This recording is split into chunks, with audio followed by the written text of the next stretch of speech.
Hello friends, welcome to my YouTube channel education for all. तो आज के session में हम बात करने वाले हैं फैसेट्स ऑफ नॉलेज के ऊपर, जो हमारा रहता है नॉलेज एंड करिकुलम, जो आपका बीएड सेकंड ईयर का फर्स्ट बुक है। तो इस सेशन में हम डिस्कस करने वाले हैं फैसेट्स ऑफ नॉलेज के ऊपर। ज्ञान के कौन कौन से पहलू होते हैं उस चीज़ को हम आज जानने वाले हैं। तो चलिए वन बाई वन समझते हैं। आज का हमारा सेशन काफ़ी बड़ा भी होने वाला है, क्योंकि हमने इसमें काफ़ी सारी चीज़ों को, काफ़ी सारे टॉपिक्स को एक साथ डिस्कस किया है। तो चलिए, आप घबराइएगा मत, पेशेंस के साथ देखते रहिएगा और वीडियो को पूरा अंत तक जरूर देखिएगा, क्योंकि शुरुआत से अंत तक देखिएगा तभी आपको पूरी चीज़ें समझ में आएगी। मैंने इसमें आपको पूरी प्रैक्टिकल रूप से समझाने की कोशिश की है। तो चलिए देखते हैं फैसेट्स ऑफ नॉलेज क्या है।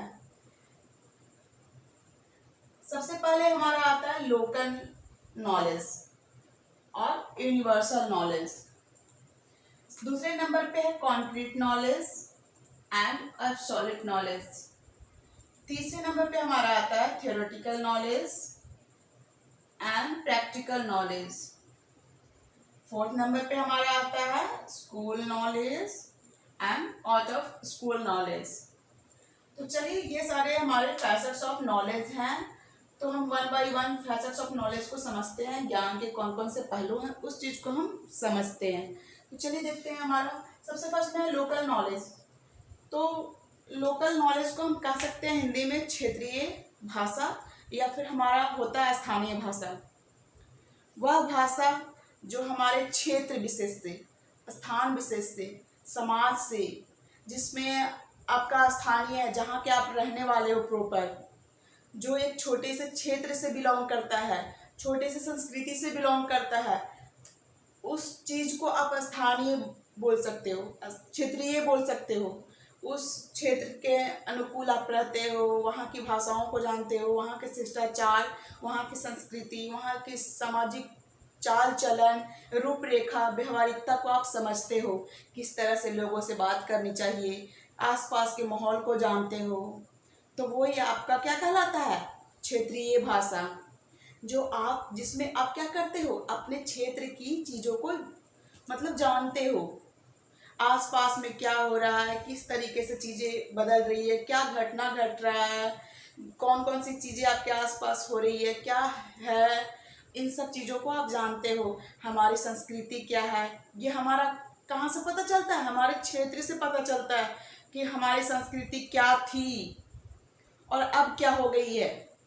तो ये कहाँ से पता चलता है, हमारे क्षेत्र विशेष से, हमारे स्थानीय भाषा से पता चलता है, जहाँ के हम प्रॉपर रहने वाले हैं। ये आपका कहीं भी हो सकता है, किसी भी स्टेट में, किसी भी मतलब कंट्री में आप रहोगे, और जहाँ पे आप रहोगे वहाँ के आसपास का वातावरण आपका क्षेत्रीय लैंग्वेज कहलाएगा, लोकल लैंग्वेज कहलाएगा। आप वहाँ पे जिस संस्कार में रहते हो, जो आपकी क्या कह सकते हैं, जो आपकी वहाँ की भाषा है, जिस संस्कार को आप फॉलो करते हो, जो मतलब आप वहाँ पे धर्म मानते हो, या कह सकते हैं कि किसी भी समाज से जुड़े हुए हो, किसी भी संस्कृति को फॉलो कर रहे हो, तो वो आपका क्षेत्र विशेष से आता है।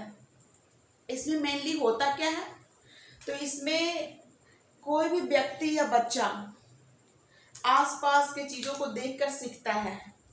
हमारे क्षेत्र विशेष में हो क्या रहा है, सामने क्या घटना घट रही है, इस चीज़ को देखकर क्या करता है, वो समझता है।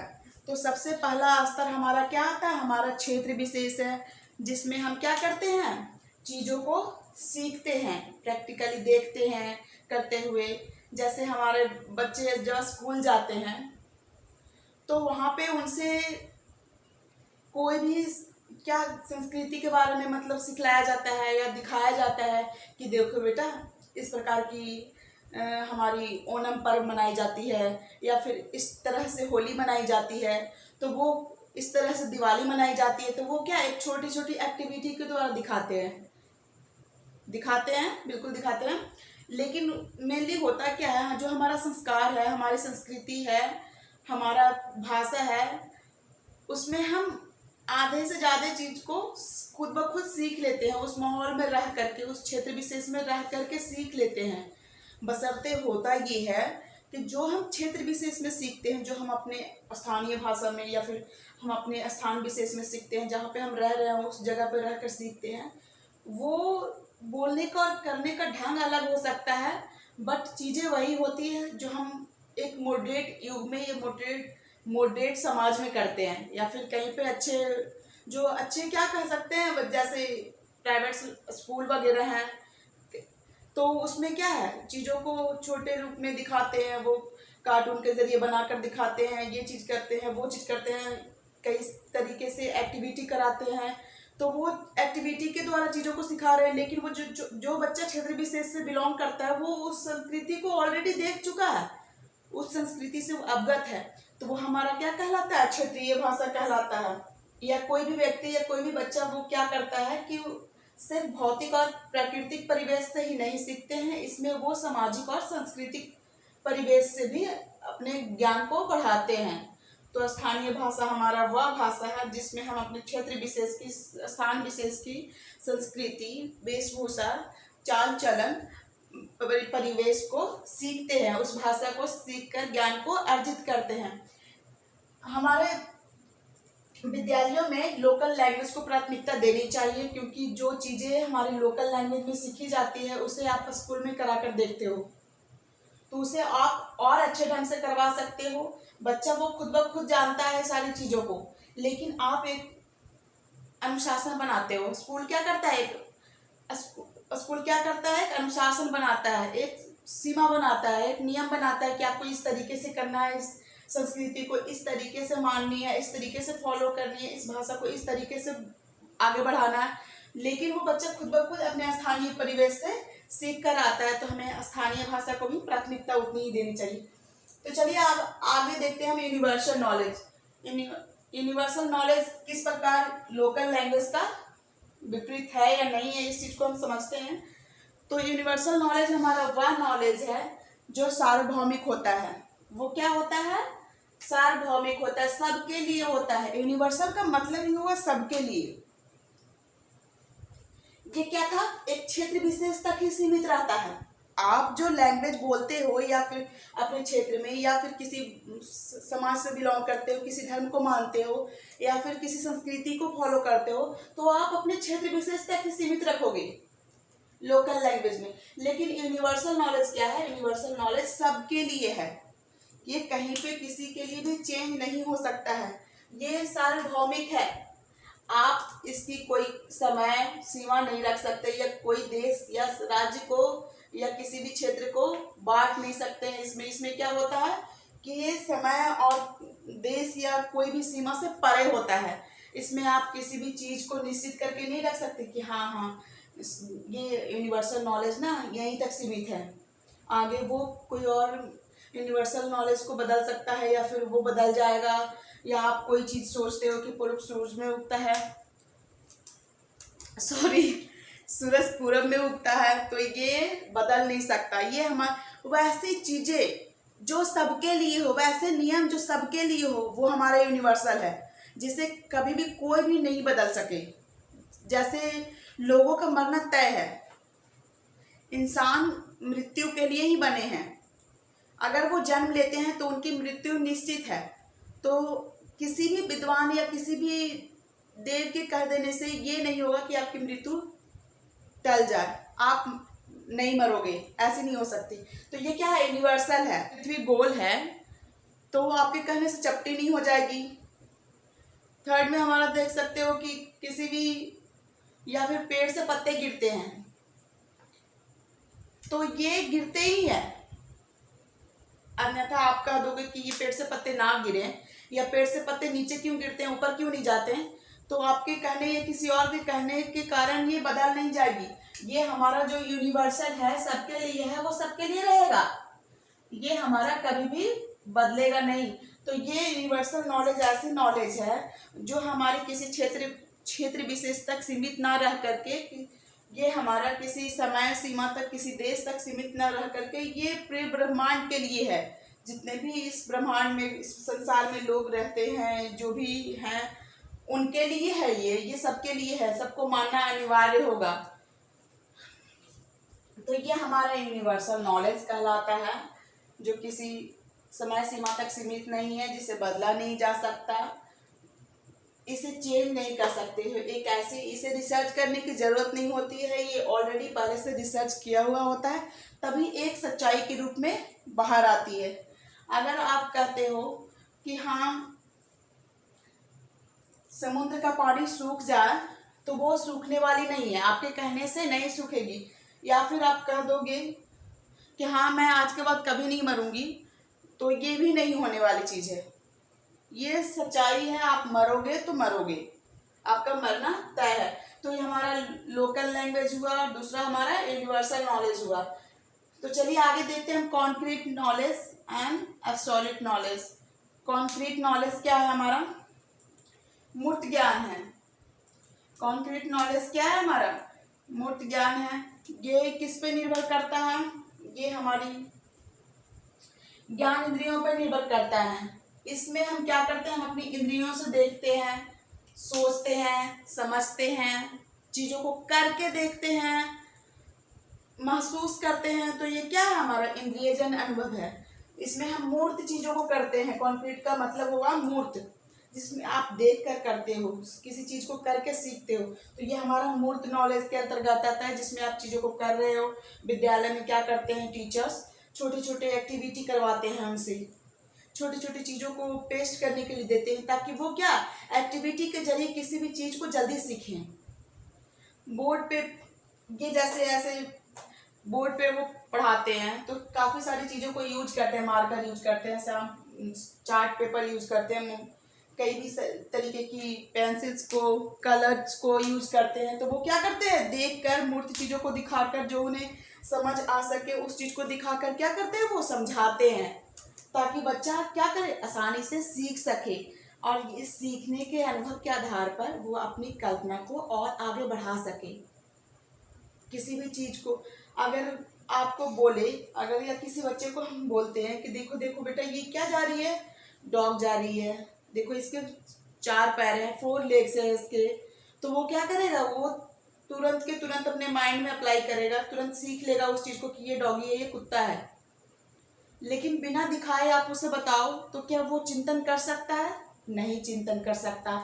तो चिंतन भी व्यक्ति के अंतर्गत तभी आता है, व्यक्ति में तभी आ सकता है, या किसी बच्चे में तभी आ सकता है जब आप उसे कुछ मूर्त चीजें दिखाओगे, जब उसे कोई चीजों को करके देखने को बोलोगे, किसी चीज को वो खुद से करेगा, तभी वो कल्पना कर सकता है, आगे की ओर सोच सकता है, माइंड अपना अप्लाई कर सकता है। इससे यहाँ पे जोड़ दूँ, इसे यहाँ पे जोड़ दूँ तो क्या होगा? सर ने ऐसे बताया था, मैं ऐसे करके देखूँ तो क्या होगा? तो इसमें क्या करता है बच्चा? कॉन्क्रीट नॉलेज में मूर्त चीज़ों को सीखता है। और ये बहुत ही अच्छा साबित होता है बच्चों को आसानी से सिखाने में, क्योंकि एक्टिविटी एक ऐसी चीज़ है, अनुभव एक ऐसा माध्यम है जिसमें चीज़ों को करके आसानी से सीखा जा सकता है। इसमें धीरे धीरे बच्चा मूर्त करके अनुभव की ओर बढ़ता है, कल्पना की ओर बढ़ता है, अमूर्त चीज़ों की ओर बढ़ता है। अब हम देखते हैं एब्सोल्यूट नॉलेज। एब्सोल्यूट नॉलेज वह नॉलेज है जिसमें हम अमूर्त चिंतन करते हैं।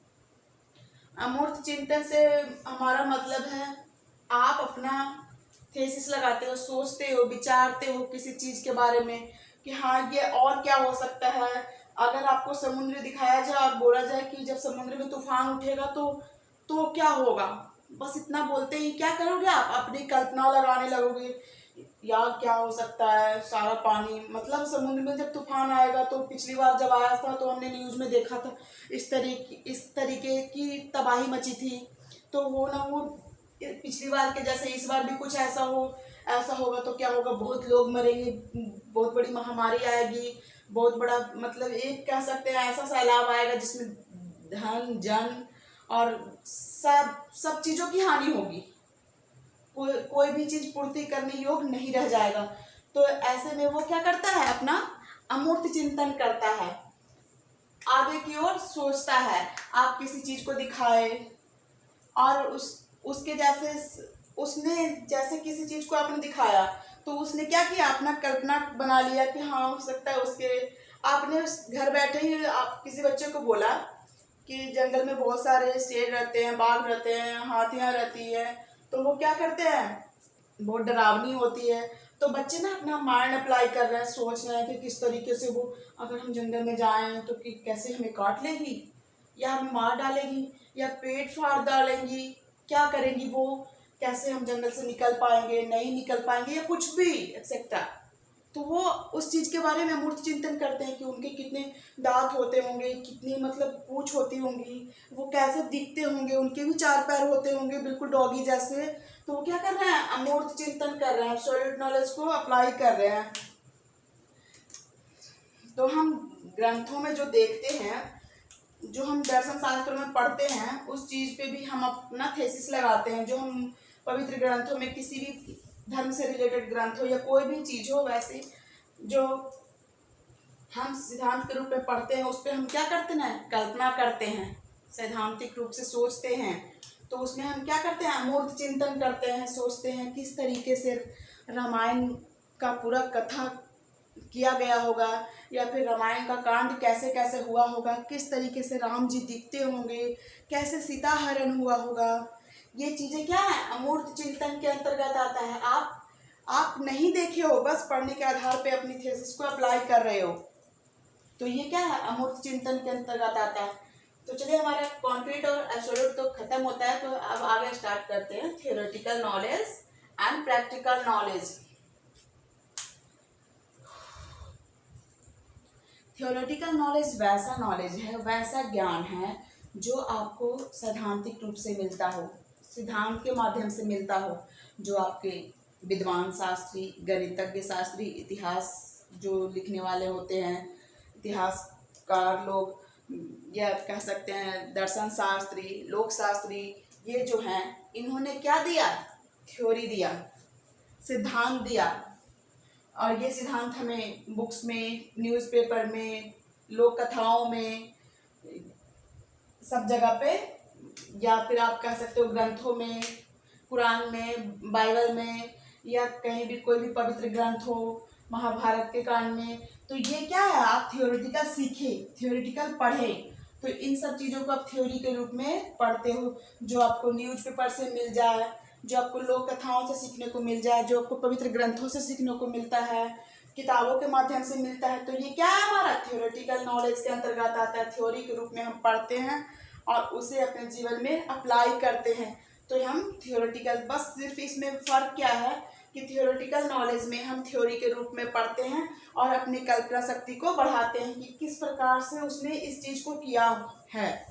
किसी नियम को पढ़ते हैं, किसी चीज़ के बारे में, किसी दवाई के बारे में, जैसे किसी ने प्रयोगशाला में कुछ किया, उस नियम को बनाया, करने से पहले उस नियम को तैयार किया गया कि इस नियम से बच्चे कार्य करेंगे। तो उस नियम को सिर्फ हमने पढ़ा और अपना मतलब माइंड लगाया, अमूर्त चिंतन किया।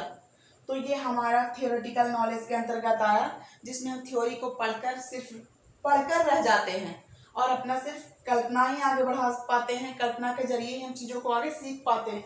तो ये हमारा सैद्धांतिक ज्ञान या थियोरेटिकल नॉलेज कहलाया। तो चलिए हम देखते हैं प्रैक्टिकल नॉलेज। थियोरेटिकल के साथ साथ प्रैक्टिकल को समझते हैं। इसमें आप क्या कर रहे थे, सिर्फ पढ़कर आप चीज़ों को रुक जाते हैं, अपनी कल्पना को आगे बढ़ाते हैं, चीज़ों को करके नहीं देखते हैं। बट प्रैक्टिकल ऐसा नहीं है। प्रैक्टिकल में है, जैसे मैं पढ़ा रही हूँ तो पढ़ाते हुए आप मुझे देख रहे हो, तो ये क्या कर रही हूँ, मैं प्रैक्टिकल कर रही हूँ आपके सामने। जो भी मैं कार्यकलाप कर रही हूँ, ऐसे चल रही हूँ, ऐसे बोल रही हूँ, आपके सामने हंस रही हूँ, आपको लिख कर बता रही हूँ, आपको ये चीज़ें बोल कर समझा रही हूँ, तो ये मैं प्रैक्टिकल ही कर रही हूँ। आप प्रैक्टिकल सारी चीज़ों को करते हो, जो भी काम करते हो, सोने का काम भी वो भी प्रैक्टिकल है, उठने का काम भी वो प्रैक्टिकल है। किसी भी कार्य को आप करते हो, किसी चीज़ को देखते हो, समझते हो, सोचते हो, तो प्रैक्टिकल ही कर रहे हो आप अपने लाइफ में। सिर्फ अमूर्त चिंतन नहीं कर रहे हो। अमूर्त चिंतन कहने का मतलब है हमारा कि थ्योरी को पढ़े और सिर्फ सोचने पे लग गए, ये नियम किसने दिया होगा, कैसे दिया होगा, इसमें कितनी सारी चीज़ों की उपस्थिति की होगी उन्होंने, कैसे महाभारत का युद्ध लड़ा गया होगा, कैसे कैसे कुरुक्षेत्र का मैदान मतलब युद्ध में तब्दील हो गया, या फिर कह सकते हैं एकदम पूरी लाल हो गई, कितने लोग उसमें अपनी जान गंवा दी। तो ये आप सिर्फ अमूर्त चिंतन कर सकते हो, उसके बारे में वहाँ पे जाकर तो देखे नहीं हो आप क्या है नहीं है। तो आप सिर्फ सोच लगा सकते हो, अपनी सोच को दौड़ा सकते हो, कल्पना करके आगे सिद्धांतों को सीख सकते हो। इसमें आप प्रैक्टिकली चीज़ों को कर रहे हो, किसी भी काम को करते हो तो आपको प्रैक्टिकल, जो चीज़ें प्रैक्टिकली होती है उससे हमें नॉलेज बहुत ही ज़्यादा मिलता है। जिस चीज़ को हम करके सीखते हैं उसमें हम और आगे बढ़ते हैं। करके सीखना मतलब चीज़ों को अनुभव से सीखना, वो हमारे लिए लाभकारी भी होगा और दुर्लभकारी भी होगा। जैसे किसी प्रयोगशाला में आप प्रयोग को कर रहे हैं, आपको सैद्धांतिक चीज़ दे दी गई है, सिद्धांत दे दिया गया है, लेकिन उस पर अमूर्त चिंतन भी किए हैं आप, अब उसे आप करके देख रहे हो उस सिद्धांत को, तो वो क्या कर रहे हो, वो आपके लिए हानि भी पहुंचा सकता है और लाभ भी दे सकता है। लेकिन उस चीज़ को करते करते आप एक निष्कर्ष तक पहुंचते हो और उस चीज़ को करते करते आप अपने अनुभव के द्वारा सीख भी लेते हो उस चीज़ को। आप खाना बनाते हो तो आप डेली बेस से अनुभव लेते हो, आपको सभी चीज़ों का आइडिया है, सब चीज़ों का पता है कि कितनी देर में हमारी तवा गर्म हो जाएगी, कितनी देर में हमारी कढ़ाई गर्म हो जाएगी, या कितनी देर में एक रोटी पक जाती है। मैं इतने से आटे से कितने लोगों को खिला सकती हूँ, कितना सब्जी मैं बनाऊँ कि लोगों को आसानी से पेट भर सके। मतलब पेट भर सके का तात्पर्य है कि कितने लोगों की खाने की पूर्ति हो सके, कितना लोगों को मैं खिला सकूँ। या फिर जो भी आप डेली बेस के लाइफ में काम करते हो, पढ़ने का काम कर रहे हो प्रैक्टिकली कर रहे हो, लिखने का काम कर रहे हो प्रैक्टिकली कर रहे हो, किसी चीज़ को देख कर सीख रहे हो प्रैक्टिकली कर रहे हो, आप इसमें अवलोकन भी करते हो। तो ये हमारा प्रैक्टिकल नॉलेज हुआ, जिसमें हम चीज़ों को करके अनुभव के द्वारा सीखते हैं, डेली बेस पे सीखते हैं, अपने जीवन के लाइफ में, मतलब जो रोजमर्रा की जिंदगी में हो रही चीज़ों को सीखते हैं। तो चलिए आज लास्ट हमारा बचता है school knowledge and out of school knowledge. सीधा सा कंसर्न है इसका कि स्कूल नॉलेज हमारा वो नॉलेज है जो औपचारिक है, मतलब औपचारिक कह सकते हैं, जो हमें सिर्फ और सिर्फ किसी एक पार्टिकुलर प्लेस से मिलता हो, वो है हमारा स्कूल, जिसमें हम सिर्फ कहाँ से सीखते हैं, स्कूल से सीखते हैं। इसमें हम क्या करते हैं, स्कूल से सीखते हैं। एक प्रॉपर प्लेस है जहाँ से सिर्फ हम स्कूल नॉलेज को ग्रहण करते हैं। और ये क्या है, out of school. Out of school में हम क्या कर सकते हैं, स्कूल नॉलेज के साथ साथ हम बाहरी ज्ञान को सीखते हैं। बाहरी ज्ञान में हम, बाहरी नॉलेज में आप ले सकते हो, अपने आसपास पड़ोस से सीखते हो, अपने घर से सीखते हो, अपने समाज से सीखते हो, अपने किसी भी दूरभाष यंत्र से सीखते हो, संचार के माध्यम से सीखते हो, दोस्तों से सीखते हो, मित्रों के बीच बैठते हो उससे सीखते हो, किस टेलीफोन से सीखते हो, मतलब मोबाइल से सीखते हो, किसी भी चैनल को देख कर सीखते हो, किसी से बात करके सीखते हो। तो ये क्या कहलाया, हमारा आउट ऑफ नॉलेज, जो आपको कहीं भी किसी भी रूप में प्राप्त हो जाता हो, किसी के माध्यम से भी प्राप्त हो जाता हो, तो वो हमारा आउट ऑफ नॉलेज कहलाया। तो हमारा ये क्या है, एक निराधार है, लेकिन ये क्या है, इसका एक आधार है जिसमें आप सभी चीज़ों को ग्रहण कर रहे हो, संस्कार भी सीख रहे हो, लोगों की वेशभूषा को भी सीख रहे हो, धर्म, किसी दूसरे धर्म के प्रति भी आपकी जागरूकता है, उसके जरिए भी आप सीख रहे हो।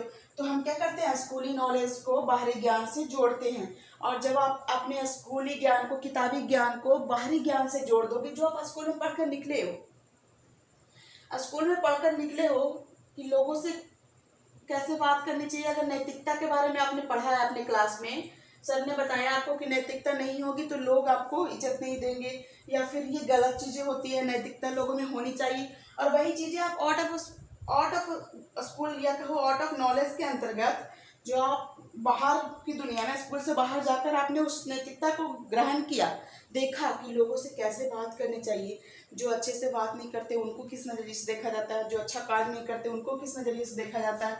तो ये हमारी क्या दर्शाती है, आउट ऑफ नॉलेज के अंतर्गत दर्शाती है। आउट ऑफ नॉलेज में हम सीखते हैं कि हमें किस तरीके से क्या करना चाहिए, नहीं करना चाहिए। तो हम आउट ऑफ नॉलेज में सभी चीज़ों को ग्रहण करते हैं, कुछ भी कहीं से भी कोई भी चीज़ को अनुभव के द्वारा करके सीख लेते हैं। तो चलिए हमारा आज का सेशन यहीं पर समाप्त होता है। तो मिलते हैं अगली वीडियो में। अगर आप बीएड की तैयारी कर रहे हैं, बीएड के एस्पायरेंट्स हैं, तो फर्स्ट ईयर सेकेंड ईयर दोनों की क्लासेस मैं दूंगी आपको। आप मेरे चैनल पर नए हैं तो बिल्कुल मेरे चैनल को सब्सक्राइब कीजिए, शेयर कीजिए एंड लाइक कीजिए।